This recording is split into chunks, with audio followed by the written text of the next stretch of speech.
Olá pessoal, o nosso estudo de hoje é no módulo 1, no tema de número 5, e nós vamos tratar sobre perispírito e princípio vital.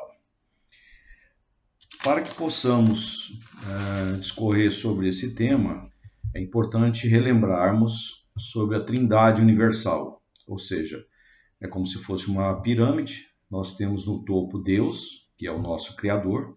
Questão número 1 do Livro dos Espíritos é a inteligência suprema, causa primeira ou primária de todas as coisas.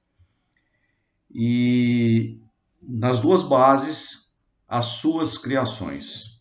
De um lado, o princípio inteligente, que vai dar origem ao espírito, e do outro lado, o princípio material. E é esse princípio material que vai ser a base, vai ser a matéria-prima, onde nós vamos retirar o perispírito e o princípio vital. O que é o perispírito? Numa definição bastante simples, né? Nós podemos colocar como sendo um corpo semimaterial que serve de intermediário entre o corpo físico e o espírito. É ele que vai organizar, como a gente vai ver daqui a pouco, todas as funções, todas as estruturações do corpo físico ao comando do espírito, assim como vai buscar todas as percepções, todas as sensações que o corpo físico obtém e passar para o espírito. Por isso ele é um corpo intermediário. Ele é formado basicamente do fluido cósmico do planeta Terra. Ou seja, nós temos o princípio material, que é o fluido cósmico universal, e cada planeta tem o seu específico de acordo com a densidade, as características, o local no universo onde ele está localizado. Então, no nosso caso, no planeta Terra, o princípio, o perispírito, ele é formado a partir das moléculas, né, do fluido cósmico do nosso planeta. E ele não é o mesmo para cada um dos espíritos aqui encarnados ou desencarnados.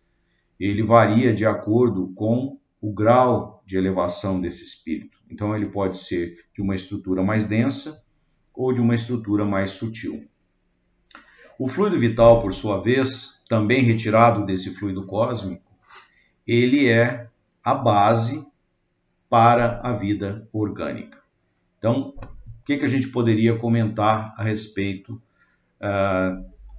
do princípio vital? Então, ele é um subproduto, como eu disse, do fluido cósmico universal. Ele é o princípio, então, da vida orgânica, né? E também a gente vai encontrar nas definições de Kardec, de Emmanuel, de André Luiz, com o nome também de fluido magnético ou de fluido elétrico animalizado, né? E ele, é claro, ele é modificado de acordo com as espécies. Cada espécie tem a sua característica, né, na sua formação. Para que serve o fluido vital, né? Nós poderíamos definir, né, três principais condições onde ele evidencia. Primeiro, como eu disse, na animalização da matéria. Então ele é a força motriz, né? Ele que vai dar a vida aos seres orgânicos, tanto os vegetais, como os animais, como o homem.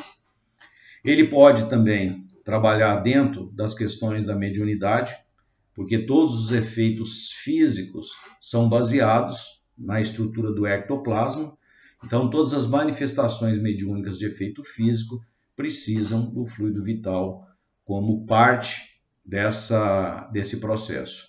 E também nas curas espirituais, ou seja, a energia do doador é doada ao enfermo e tem as características de cura. No caso, por exemplo, dos passes, nós temos um efeito que utiliza justamente dessa energia.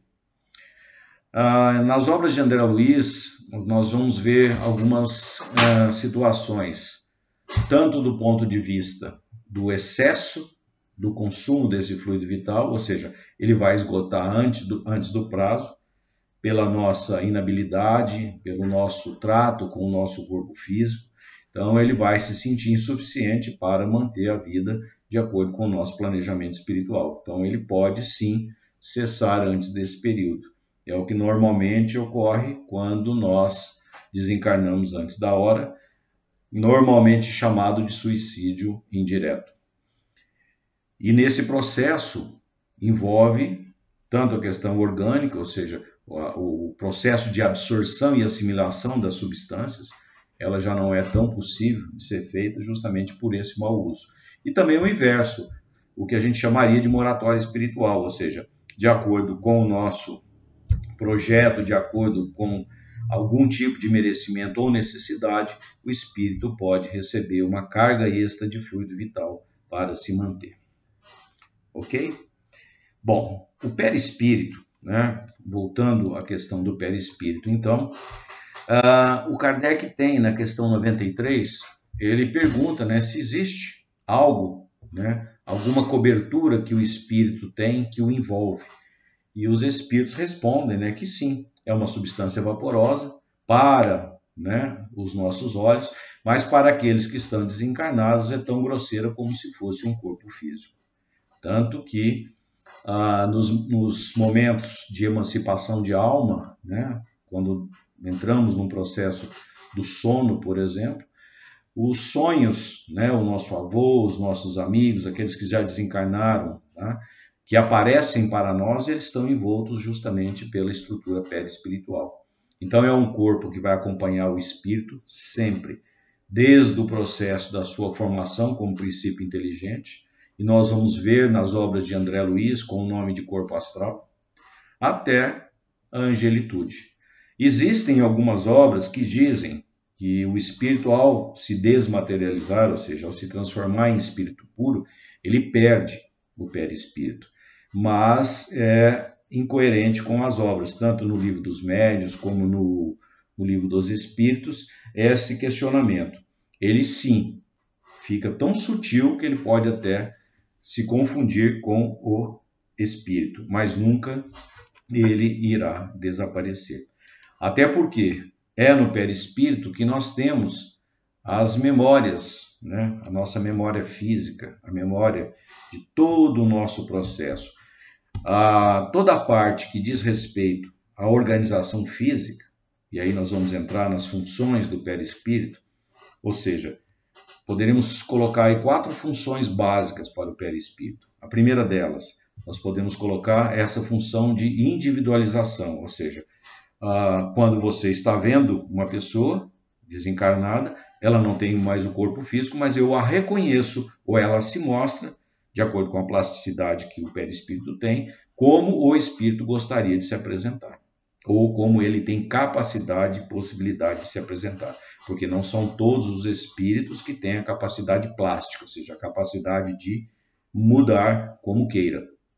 Então, essa função individualizadora, nós vamos ter essa qualidade, ou seja, ela é a nossa roupagem no momento que nós desencarnamos. Ou seja, no momento que existe o nascimento, ou seja, na união dos dois gametas, tanto o masculino como o feminino, nós temos a formação do ovo.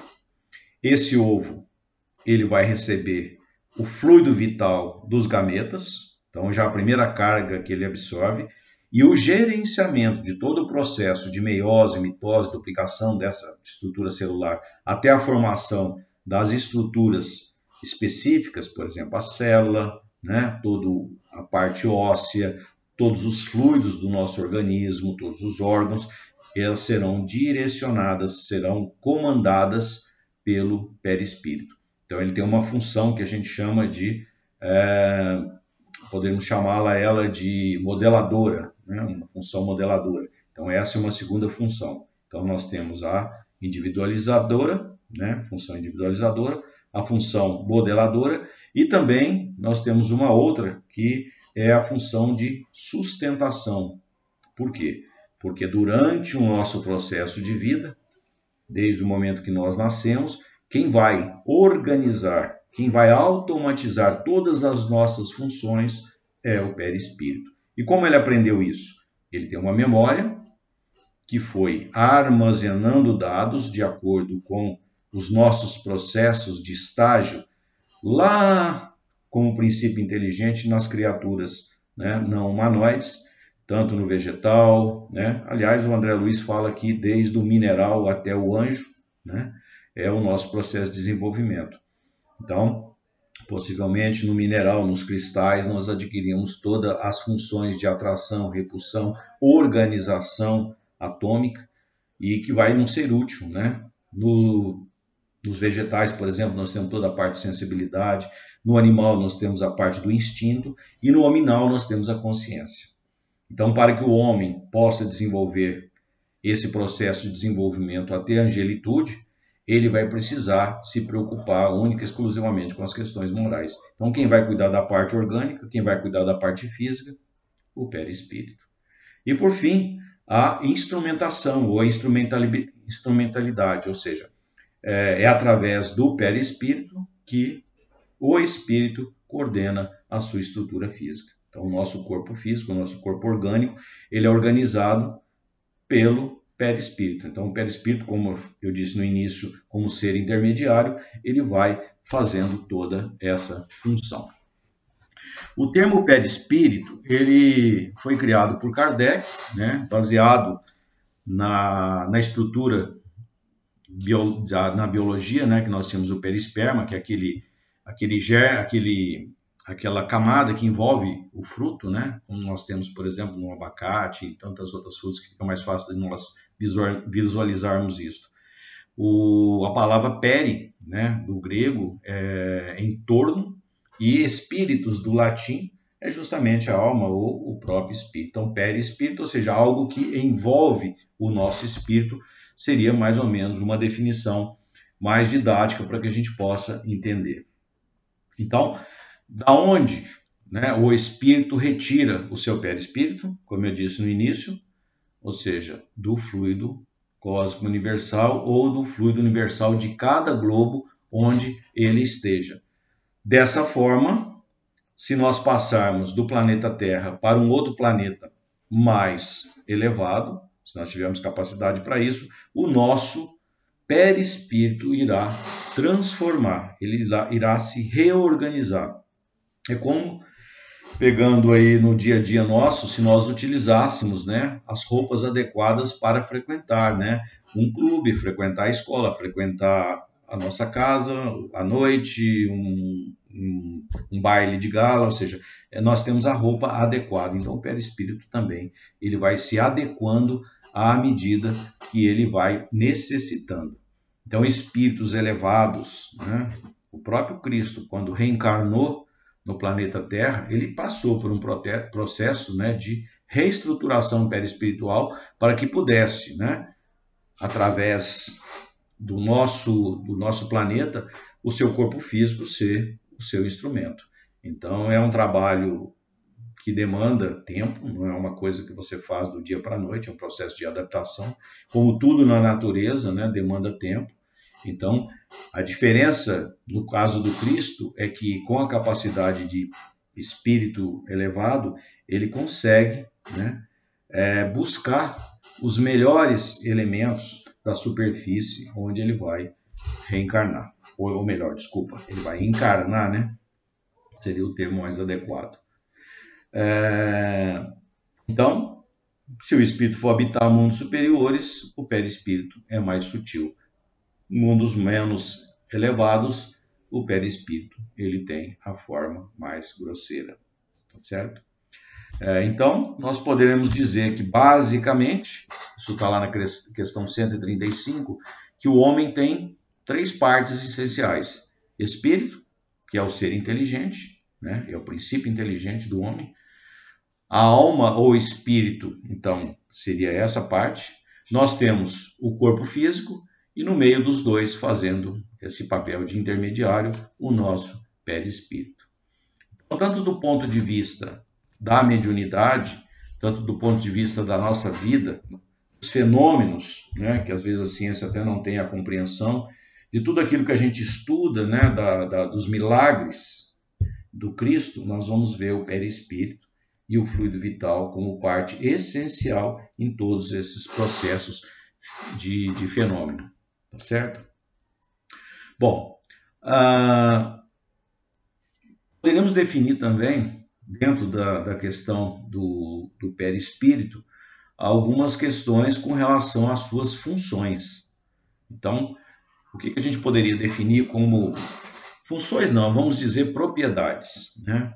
Então, a primeira delas, nós poderíamos colocar a principal, talvez, aqui a gente tem mais, fala mais dela, né, que é a plasticidade, ou seja, a capacidade do perispírito se adequar fisicamente, né, se moldar de acordo com as necessidades.